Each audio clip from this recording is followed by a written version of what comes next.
So ayun nga mga sangkay, magluluto tayo ngayon ng ulam. Ang lulutuin nating ulam is sisig na tilapia. So sa akin mga sangkay, parang bagong pandinig sa akin yung sisig na tilapia.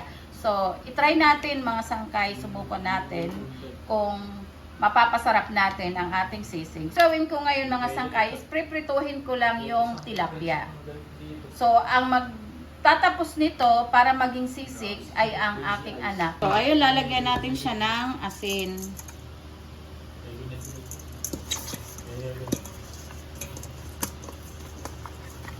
Tingnan mo, snake yan.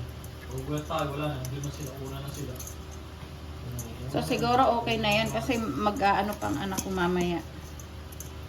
So pag niluto nyo, prinito nyo yung tilapia mga sangkay, kailangan medyo toasted siya. Para siya crunchy pag kinain natin.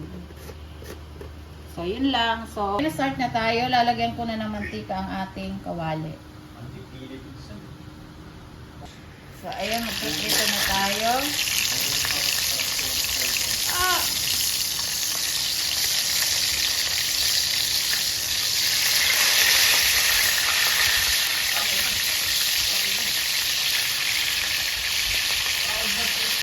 So, ito na mga sangkayan ng ating prinitong tilapia.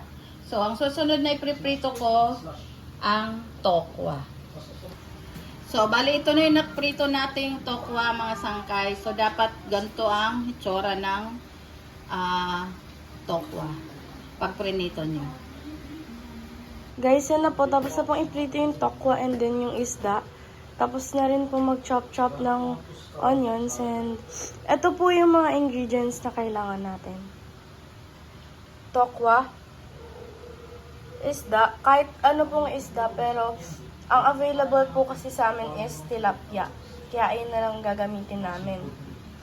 Sibuyas, then green na sili,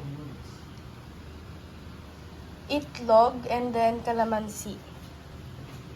And guys, nagpapainit na po tayo ng kawali. Ang ilalagay naman natin yun is mantika.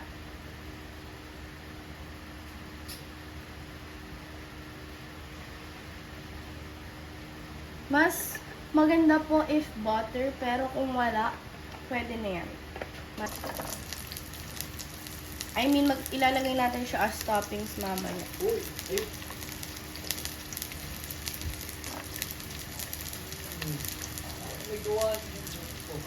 Mas masarap po if maraming sibuyas.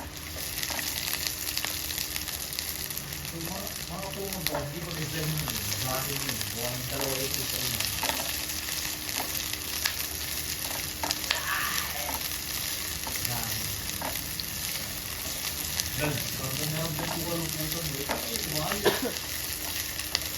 Kapag po medyo brown na yung onion, ilagay na po natin yung isda. Ulan, pangulong yung sinip isa ilan. Hindi kayo yan, mga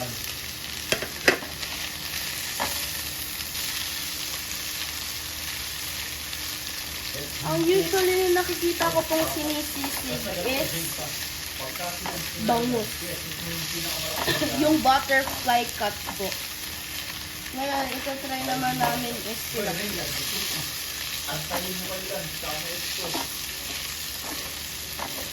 Pagkatapos po natin silang isaute, ang next natin ilalagay is Walang quest. yung tokwa. Natry ko na ako, wala akong dito.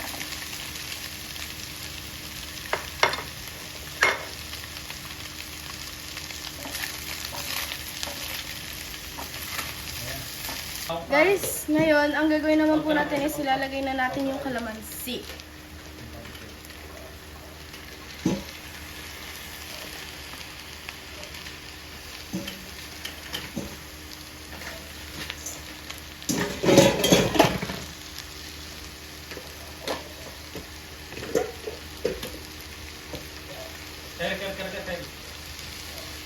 Pating.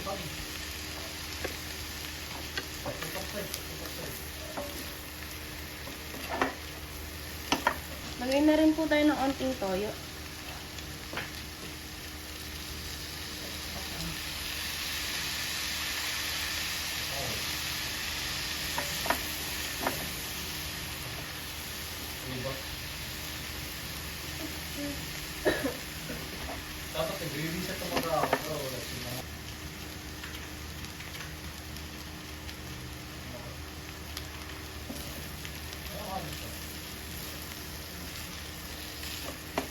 Ay.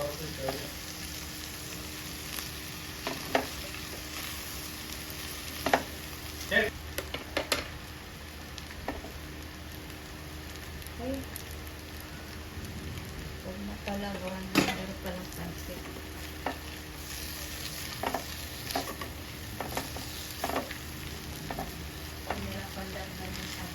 Nalagay na po natin tong itlog. Uy, kung pala yung ano, trade, ano, jarupan o lagi, kung nasa lagi na. Dalawa po.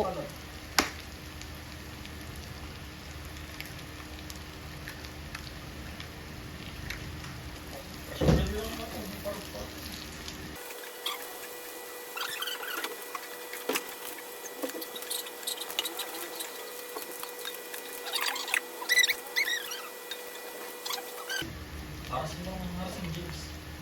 Para sa mga Harrison Ang gamit ko po palang mayonnaise is Kewpie Mayo. Pero kahit anong mayonnaise po, pwede na po yan.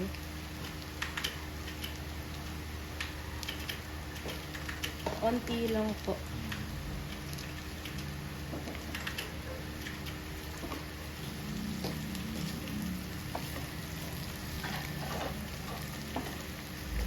Masarap po. Ngayon, ilalagay na po natin yung sili. Then, yung sibuyas na tinabi natin kanina. Eh, alam, gano'ng kabilis na yung ano?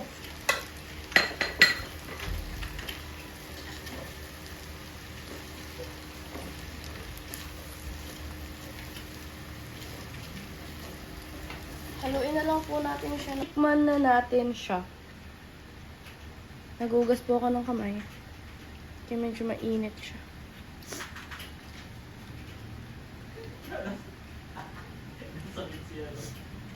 Hipan ko lang. Mainit. Yun guys, try na natin. Perfect bite.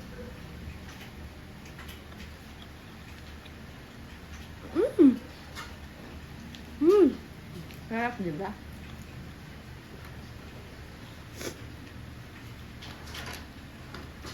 Sarap Mga na siya guys. kasangkayan, i-try nyo yung ganitong luto. Ang sarap. Ang sarap pala ng ganito. Biro mo sisig na isda. Saan ka pa? Sarap.